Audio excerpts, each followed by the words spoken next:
It's kind of like what I was telling Chris, where it was like you have to grab people in the first 3 seconds. That's what that's the catch that you need for people to like the videos and. But you don't want to do it not naturally to yourself. I don't want to do it at all because it's not natural and it feels like I'm like part of that programming kind of deal. But that's what scripted too. Yeah, that's what I mean, and it is when you're doing that kind of stuff. But it's like you take the podcast where they're very known, people will listen for 2-3 hours, especially when you're talking to, obviously Rogan's massive.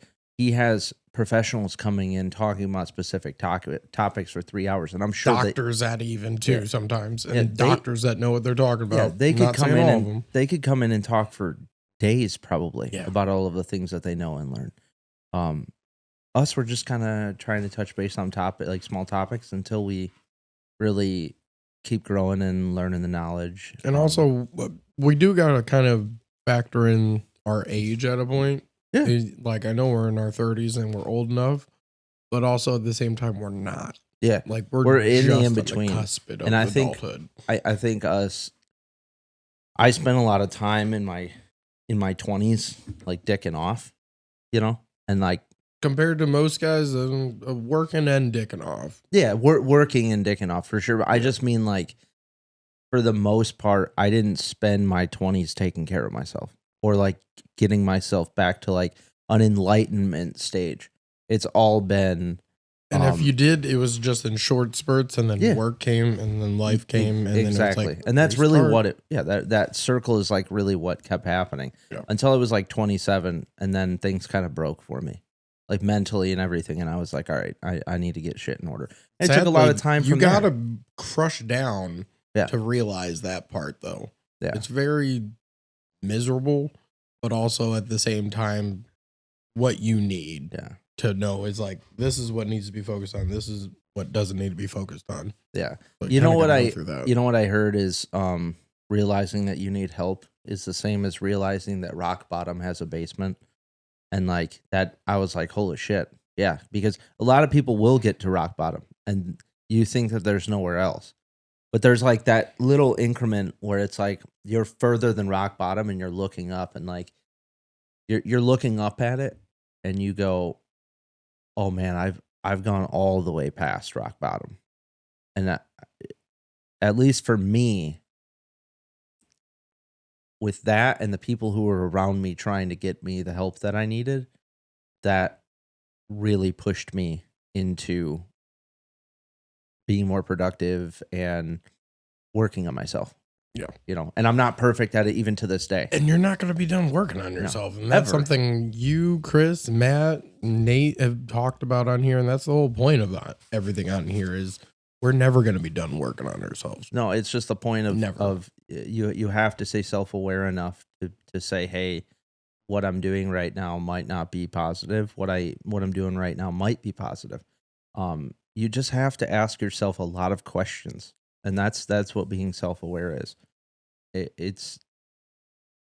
There's things that we grew up with, like the way that we grew up. There's things that have happened to us, whether you want to call them traumas or whatever you want to call them. All of that happens to us and we absorb it. And then we don't necessarily know how to put it out there in the world. Or I guess we don't know how to necessarily deal with it. And so our body deals with it when it comes back up. Like if I've been cheated on, if it happens again, then I resort back to the first time that I was. And if you don't deal with that problem the first time, you're going to continuously deal with that problem over and over and over again. And it's a lot like work habits too. If you start out in that job or career or field, whatever it is, and you're not really properly trained or taught how to deal with something or how to work on something, you're just going to go back to your first reaction and your first habits that you made at that job. And it's the same way with life. You're going to just go back to those first reactions, those first habits. And honestly, it's a 50-50 if it's whether it's a good reaction or good habit, but also you'll know if it's a good reaction or habit. Yeah, and it's solely from other people around you at the time. Yeah, and it's learning tools and learning how to be self-aware enough to say, I can learn from what I've been through. It's my responsibility to fix it. And, man, I'm just drawing a blank what I was just about to say. But yeah, I mean, it's like, it's learning to grow through all of your, all everything that's happened to you in the past. Yeah. Whether it's trauma or just habits you made yourself. Yeah. You can honestly work on them. You can honestly change them. Still got tons of pain in my fingers. I know, dude. But it's like, these are things, especially, it's accepting you can only control your life, not others. And I think that's something that has a little bit to play in it. Accepting you're not the center of the universe, and also accepting everything won't go your way. Those are the kind of things where it's like my traumas or your first reactions that we're trying to work on, right? The Bad Project is about finding those small distractions that keep you moving when life tries to pin you down. That's what our gear stands for. They're reminders you can wear, carry, and share to push through those hard days. Every shirt, every hat, every sticker helps spread the message. When you're wearing it, you're not just buying our merch, you're backing the mission. We're building more than just a brand. As we roll out Bad activity events, your support helps make them possible. With new drops, holiday specials, and surprises always around the corner, we really are just getting started. If you want to go even deeper, hit our new Patreon for Bad Thoughts episodes, bonus content, behind the scenes, and a closer seat in this community we're building. We're even doing giveaways.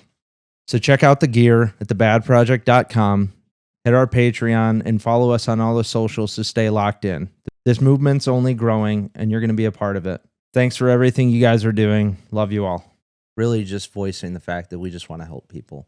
And we want people to help us, right? Like, we want a community of people doing what we're just talking about. We're just like never-ending work on yourself.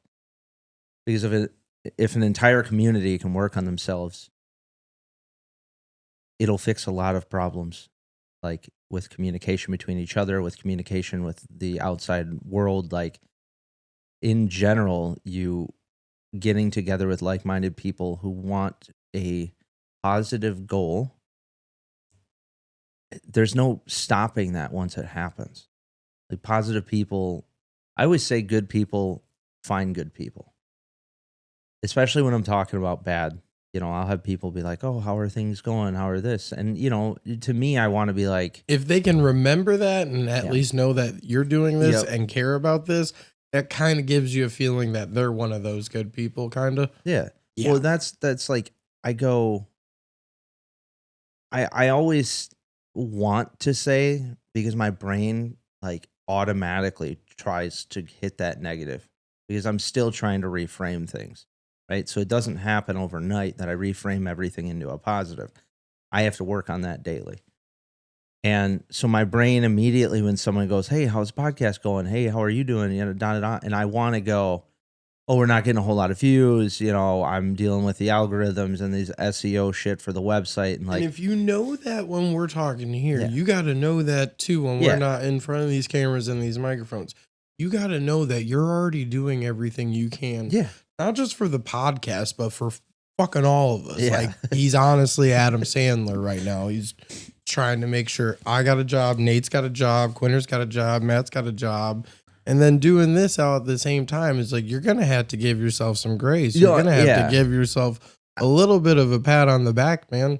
You got all of our stresses on you and everything. And then, you know, when I'm talking to people who are asking me about that, and I go, my brain tries to frame it negatively, I immediately go, you know what? Well, like, I stop myself and I go, you know, things are going good, and you know, it's just going to take some time, and good people find good people. And also, if this is the pace that we're on for this year or this month or this week, that's what pace we're on this week. And I think that goes into kind of like what you're saying. You know, you can't control everything, and the pace that life sets for you, like you can definitely increase the pace by working hard, but in general, the universe or life or whatever, it runs at its own pace, and you have to be patient, and you just have to put your head down and do the work. Yeah.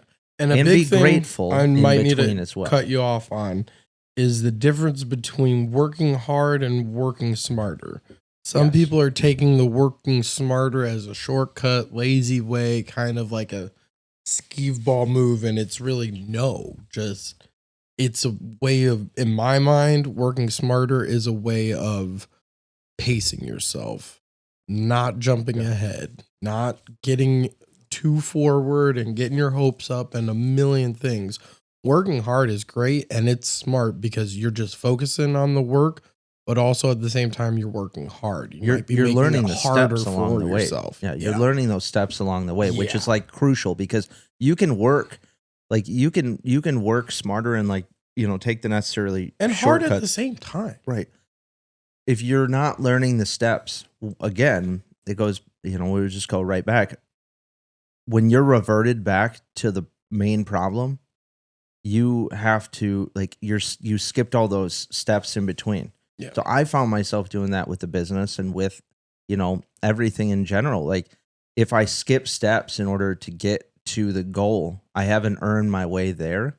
And so my progression isn't as justified. And then when I need to do that same thing over again, I get, you know, you get frustrated because you're like, why is it not happening the first time? Well, it's because you didn't learn the steps. With you specifically, sometimes discouraged, it ain't more than frustrated. Sometimes you get pretty mad. And it's just like, dude, we've been working on vehicles and stuff too, which is not fun.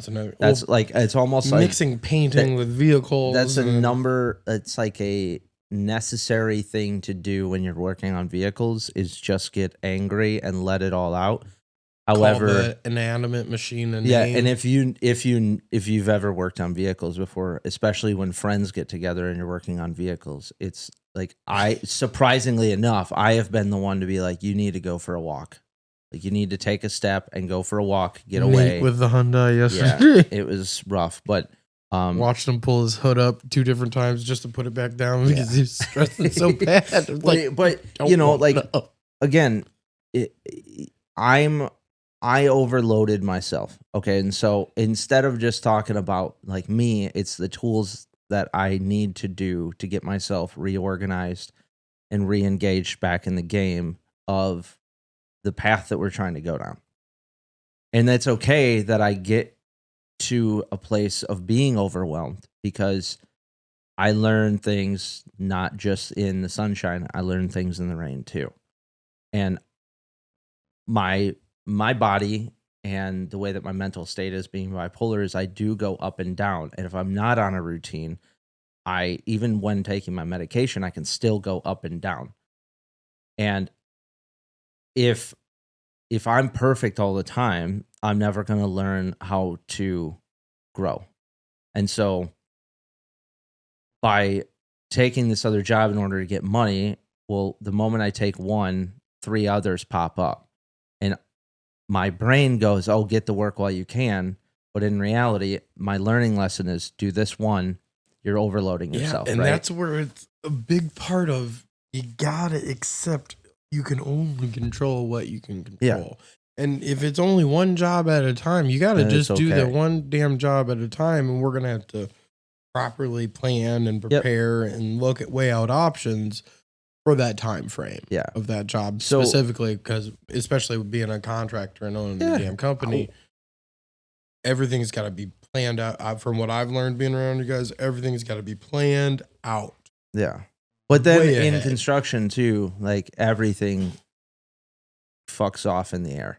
Like the moment one thing happens, you know, wrong, your whole it's plan. A domino effect. And so like I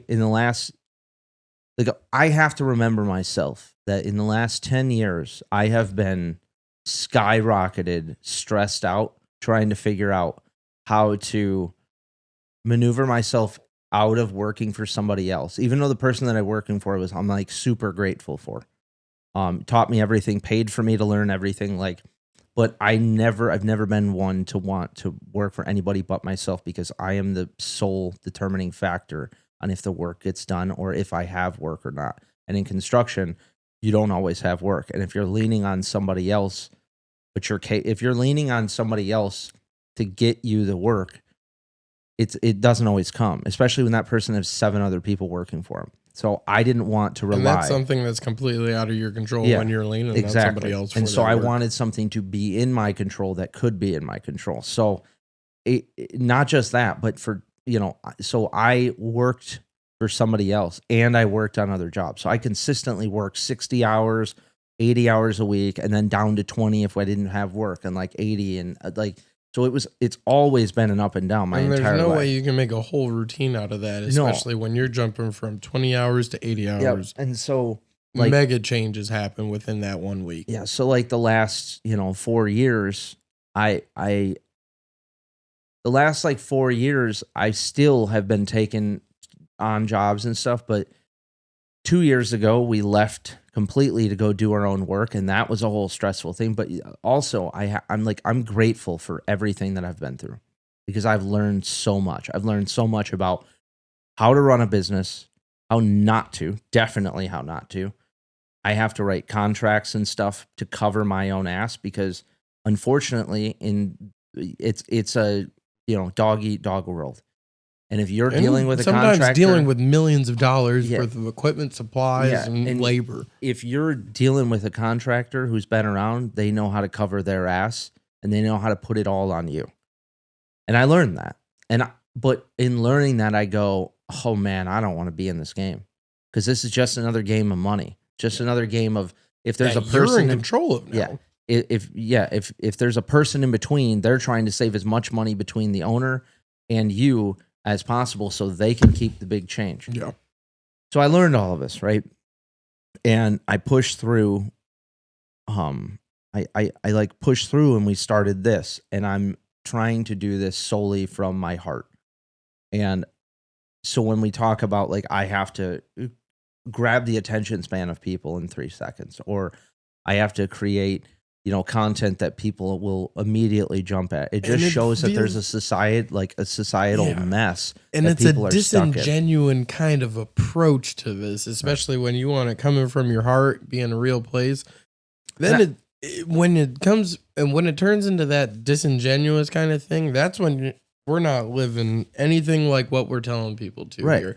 And that's the main focus of how to get this better is we got to be about what we're talking about. Right. We have to be about it to each other people that aren't even associated with the project that we're doing here. Our loved ones, especially our family, our friends, like our significant other. We got to really, really, really be about it. Yeah.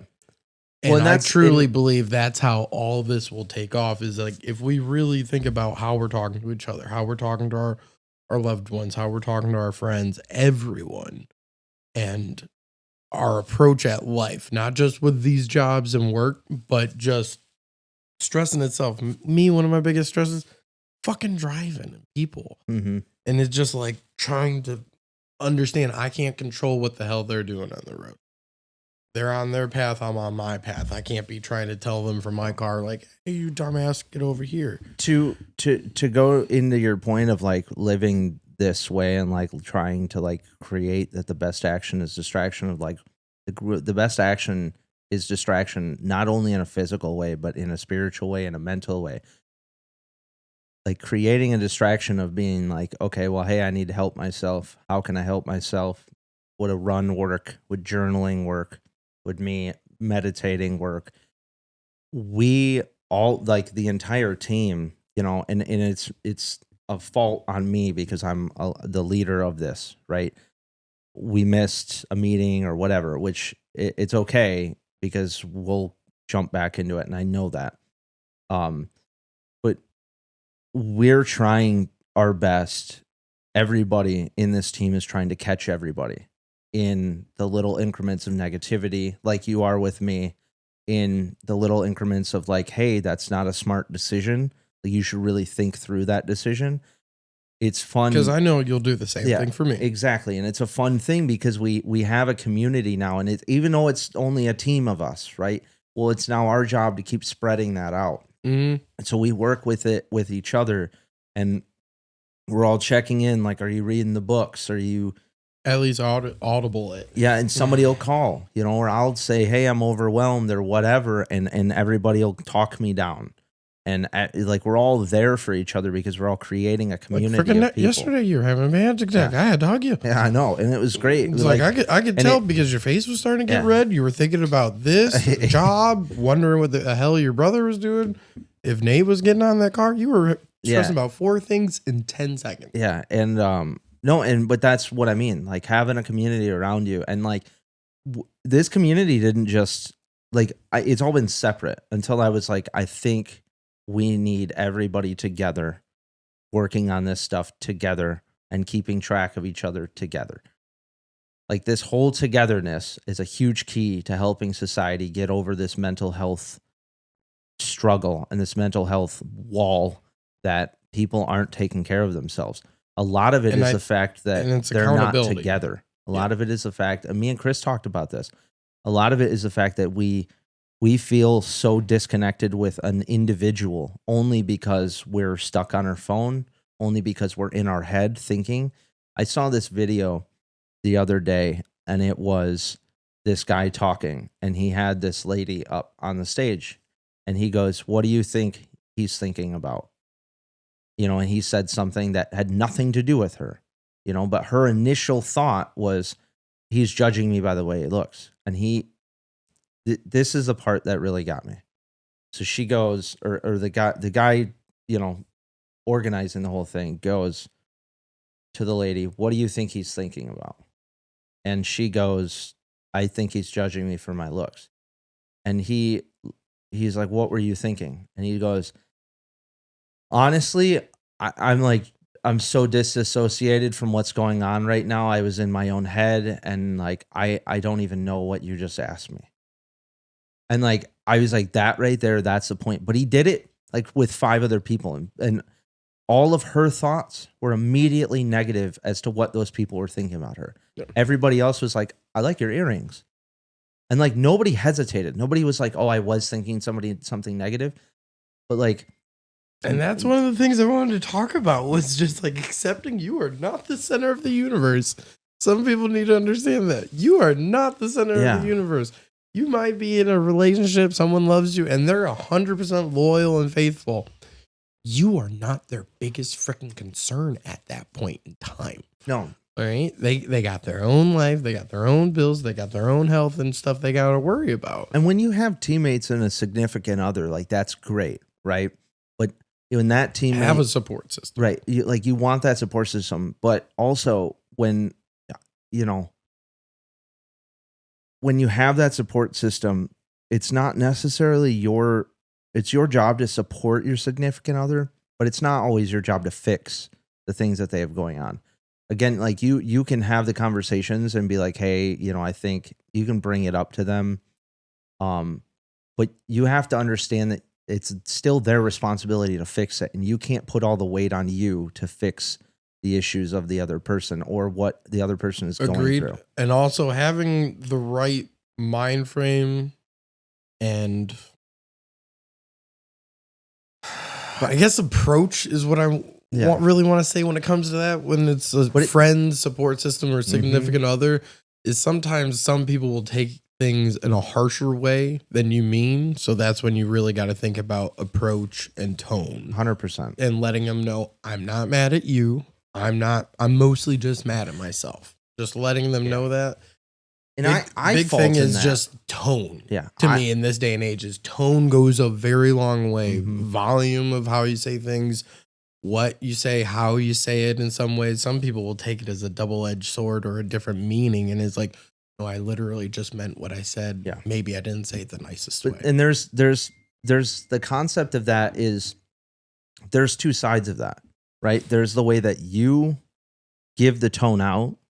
But then there's also a way that the other person interprets the tone, because you could say something and feel like you said it in the right tone, and they could just be already on edge from whatever's going on that day, and everything feels like an attack. Every crew's got that one guy who shows up late, drinks gas station mud, and wonders why he feels like trash by lunch. Don't be that guy. Construction Coffee Co. isn't cheap sludge. It's small batch coffee roasted to keep you moving when everyone else is crying about their backs. Smooth enough to sit black, strong enough to keep you upright when your foreman's breathing down your neck. Fuck that guy. And yeah, they've got gear too. Shirts, hats, workwear built tough enough for the job site, not that pajama junk your apprentice wears. This stuff actually holds up when you're crawling through mud or hanging steel. They're there for you to roast beans and roast you, just like you do with your buddies on the job, because that's the culture. Talk trash, laugh hard, and get it done. Construction Coffee Co. Clock in, drink up, shut up. Go to constructioncoffeeco.com to get yours. But between the two people who are in that interaction, both parties, that's the positive thing about being self-aware. Both parties can take a deep breath and go, am I speaking this correctly? And is the other person able to comprehend it the way that I'm trying to say it? Or do I need even more clarification? Like you said, like, hey, that's not what I meant at all. And I don't know if I said it wrong or you have something going on that's making it, be a trigger to you right now. But like, if I can say it better if I can say it better next time, please let me know. The only way that gets fixed is by both parties working on each other and working with each other, on each other and on themselves. Yeah. And if the parties aren't working on themselves and they're having they'll take everything as an attack. And it's a difficult thing. Like, I'm not a perfect person by any means, especially, you can ask Cass, like, I'm not perfect. And I do tell her that I try to be, but there's things that you gotta stop trying to be. Well, I know it's not, I guess it's not trying to be perfect, but I'm trying to work on myself. And there's things that I lapse on that because I've got an overwhelming amount of weight on my shoulders. But also I'm at the age now where I'm like, if I know that I have to work hard to get me and her into a state that we're able to be comfortable and both being able to do the jobs that we love to do. She's working hard too. And I recognize all of it. I guess from a relationship standpoint, what it takes is a lot of love and understanding, and it takes a boatload of work for both people to get through whatever their past has done to them. And the work is just communication. Communication and listening. Huge communication and listening. And I think the big thing that we have a problem now in society, or at least in America in 2025, is we're also excited to say what we want to say. Mm-hmm. We're not fully listening to the other person. And then that's where tones and attitude and just how we're speaking to the other person comes about, because not everybody likes getting cut off. And you know what's funny too is that you say that this communication lapse, it comes from not communicating. Like, the only way I still interrupt people on here, and I don't mean to, and I'm working on that. Like, especially because I have to rewatch the video, so I know what I'm doing. If we're sitting here talking and I'm interrupting you, it's not something that I'm trying to do. It's something that I have been doing my entire life. And so by getting better, or the way that I get better with that is sitting down and talking and being like, oh, I'm interrupting. And I don't mean to by any means. Even though we're recording this and like posting and everything, doesn't mean that we're not just two humans practicing and talking and working on 100%. How to get better at it. Like, yeah. Which is the fun part about it. Like, this is a laborer and a former chef. Our patience has always been thin. Yeah. That's why this is here. Yeah. And that's the fun part about it too, is like, it shows that it, like, my goal is for me to see in a year when we're on, 52 weeks, right? Yeah. When we're on episode 52, I go, oh, wow, look at how much I've been able to grow my communication skills or my intellect. Look, like, this is basically a time capsule for us to go, you spent this long and look how much you've grown from here to here, right? Like, I could go back to the first episode and I'd be like, wow. Oh, like, the whole first episode, we were just worried about saying words like, and I know. And then eventually on like episode 5, we gave up because it's like, we're human. You can't stop having a conversation saying just thinking crazy about things. that is hilarious. I know. I know. Really, yeah. I like that. We do it a lot, you know? It's not natural. That's a disingenuous thing I'm talking about, man. It's like you gotta accept that everything's not gonna go your way the way you want it to go. Yeah. And you gotta accept it. So it's like you might as well not so much just like have fun. You gotta be serious with these things, but just kind of go with the flow of things and then kind of steer her back to where you want it to go without being pushy or a dick. And then it should work out. The goal for this too is authenticity. It's to show people that like, we're not always perfect and things don't always go our way. And what I set out to do, my intentions are good, but sometimes my execution is shit. Yeah. Sometimes that comes down to just human basic things like getting enough sleep, having some breakfast, drinking water in the morning, like having a good routine, journaling at night. Big thing you and Cassidy put me on, meditating, the ice bath thing is like just moving to the house. That did make a difference for me. Yeah. Something about that just cold shock. Cause like even went to work and they were just like, dude, you're like one of the best coworkers. And it's like, all right, whatever. Something about putting your body into a complete shock of cold makes everything slow down. And I don't say there's the science behind it and I know it. I'm just not going to try and repeat it because we're not doctors. Well, eventually I'll be able to, right? That's the nice thing. Eventually I'll be able to actually talk about what we have going on. Freaking science of the damn. But for now, I just like jumping in cold water because it makes me feel good. Mm-hmm. So even sometimes you just splash your face, you kind of come back to the same situation, and you have a whole like for me and Nate watching. Sometimes when you just like splash your face, take your like 2 little minutes of drying off and being like, whoa. You come back with a better option and answer for yourself sometimes. I have to slow myself down. I think that's what you use that for then. Yeah, mentally, that's what my disorder, and I don't even like saying I have a disorder, but I do. And that's what happens. I go skyrocket, especially when I don't have a routine. I'm better at not getting so angry. If you would have known me 5 years, 6 years ago, my emotions were complete depressive. I didn't want to be around anybody. The only way I could act socially normal was by drinking or abusing drugs. Otherwise, I was super depressed or super angry at myself for being depressed or super angry at... I got to take this. All good. Cass & Co. Upscale Thrift is redefining resale. Think timeless fashion, luxury brands, and curated pieces, all at prices that let you stay stylish without the splurge. Whether you're hunting for vintage classics or this season's designer staples, we'll make high-end accessible. Dress like you own the runway for a fraction of the price. It's got to be a terrifying thing to go through life just not prepared for anything to happen to you at all. And I don't know. I think that's like that's like a good reason for people to really explore bettering themselves, because you can better yourself in that way as well. In self-defense classes, you can learn a lot about yourself and what you're capable of. Yeah, in doing jiu-jitsu for men, women, kids, like that's a massive thing. Learning situational awareness,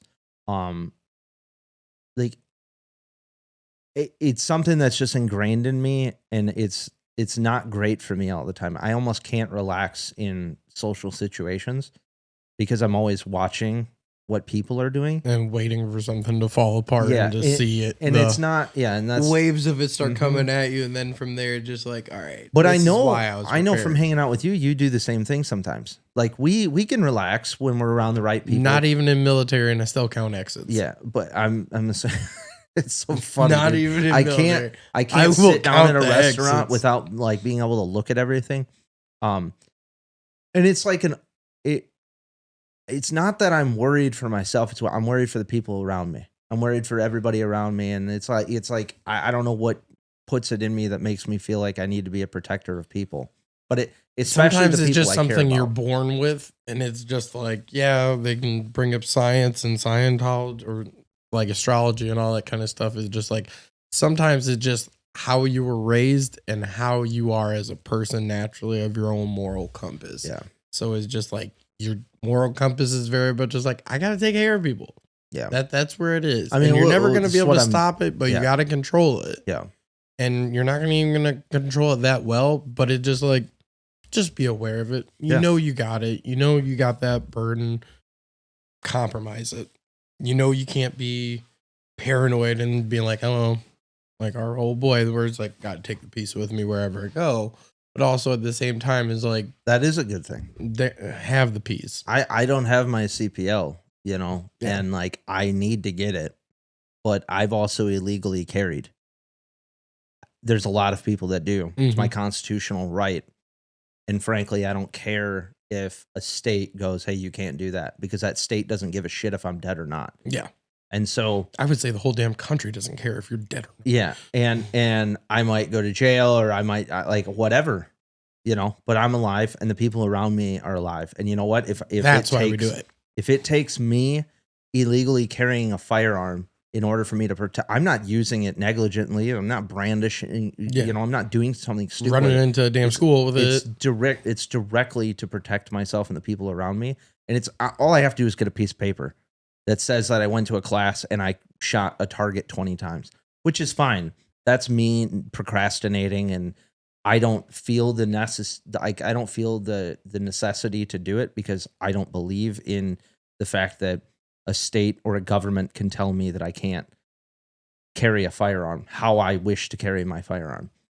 However, I need to do it anyways, but because then I won't have a legal problem if something happens. Me, I definitely need to, because I live in Monroe and all my friends are cops, and they very much don't want to put cuffs on me for something like that. So it's like, I'm just trying to help them out. Yeah. But in terms of carrying it on you all the time, like, man, I mean, we're in Ann Arbor, and the shit that just happened literally right here, and the shit that's been happening all around the world, you know, it's the thing that changed me was the school shootings. Is like, if we're going to have people going in schools and shooting kids, is just like, we're at that time then. I just, you know, and it seems like, and I don't have kids. It seems like a crazy thing to do for school shootings and stuff, but it's like metal detectors outside of every school, security officers outside of every school. They're all saying it's like too expensive. I don't care. This is government's job, though. No, it's like if you're going to spend money on anything at all, Michigan can leave their fucking roads. We'll keep driving on the same shit roads forever. Like we always protect the schools, protect the kids. Yeah. But like, I'm not even a parent. Parents shouldn't have to be worrying about if their kid's safe at school. The question of money to protect kids. If I hear anybody out in public say, "Well, it's just too much money to protect kids," you're a moron. There's a different agenda being worked with. If that's the problem. And it's just like everyone's thinking that they're going to be trying to take away the Second Amendment and their CPLs and their weapons. And it's like, they're not trying to damn do that if you just follow the damn thing they want you to do. Yeah. Just get the damn CPL. Well, it's not, and you know, but that's also a way to track to make sure. Maybe we need to have some mental aptitude test to where it's just like, you're safe. You're not going to go into the damn school and shoot it. But also, here's the problem with that. Who creates that mental aptitude test? Oh God! Now, who accepts it? Not the right source. Well, you can't trust anybody right now, right? You can't trust anybody in the government right now. I just, when it comes to protecting yourself, it's a beneficial idea for you to learn how to do it in a more controlled setting, in a more controlled setting, in a productive way, to where you're actually learning how to do things. Find any kind of self-defense, you know, not any kind, find a reputable self-defense class and start jiu-jitsu, you know, take up owning a firearm, like learn what it is to own a firearm before buying the firearm. There's another reason that I'm afraid to even take a CPL class, is because people will go out and they'll buy a firearm who have never shot before, and then you're in a class with them shooting next to you, who haven't even figured, they don't even know how to load a gun, they don't know how to clean it, they don't know how to hold it, they don't know finger discipline, they don't know anything. And for me, like, my range at the house is, it used to not be when I was younger. The amount of safety that I make a point to have when teaching people how to use firearms or teaching cast how to shoot. Like, that is my sole purpose, because if they can take anything with them that day, it's the safety of the gun and not risking anyone else around them that they're trying to protect, ironically. Well, dude, I don't want to include, like, I don't want to be included in a statistic that, or not a statistic, but in the thought process of guns are what kill people, because it's not. I could leave a gun in the middle of the fucking street, and if everybody around knows that it's that not to touch it, or if everybody knows how to work it, it's never going to kill anybody. It really won't. And so I don't want to be included in that statistic of people who don't know how to use a firearm hurting themselves or hurting somebody else by accident. And so that's like my number one thing. I think that every American should carry a firearm. I think it's our constitutional right. I don't think it's out of the necessity of, like I said, you don't need to be brandishing your weapon or whatever. But if it comes time to have to protect yourself, you should be able to protect yourself. Yeah. You should know how. And no repercussions of it, especially if you were completely innocent and someone was trying to do harm to you. Exactly. But you should also be able to judge that situation. Yeah, and we're going to find motherfuckers that know someone that was trying to hurt someone and then they were killed by a gun because that person was defending themselves, and then they're still going to be like, we need justice for the person that was in the wrong. And it's like, that makes no sense to me at all. No, dude, it's so much in this world to like try to unpack how to fix things. And how so many people want to try pointing their own life decision choices and decisions they've made on other people and then try suing them, prosecuting them. It drives me nuts in this day and age where it's like, so you made the decision to do something, or someone else made the decision to do something, and it ended badly for them because they were interfering with someone else's life, and you want that person that had their life interfered, prosecuted, or sued. Yeah. Make that make sense. Did you know that lawyers, there's like a downfall to parks in cities and at schools and stuff, because lawyers started suing parks and like parks at schools and parks at cities because of injuries and little stuff like that? For one, it was because of injuries, and then it became because morbidly obese children couldn't play on them.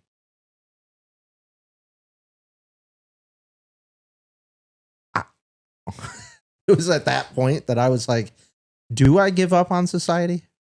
Do I move to Canada? I don't ever move to Canada. We're talking about guns.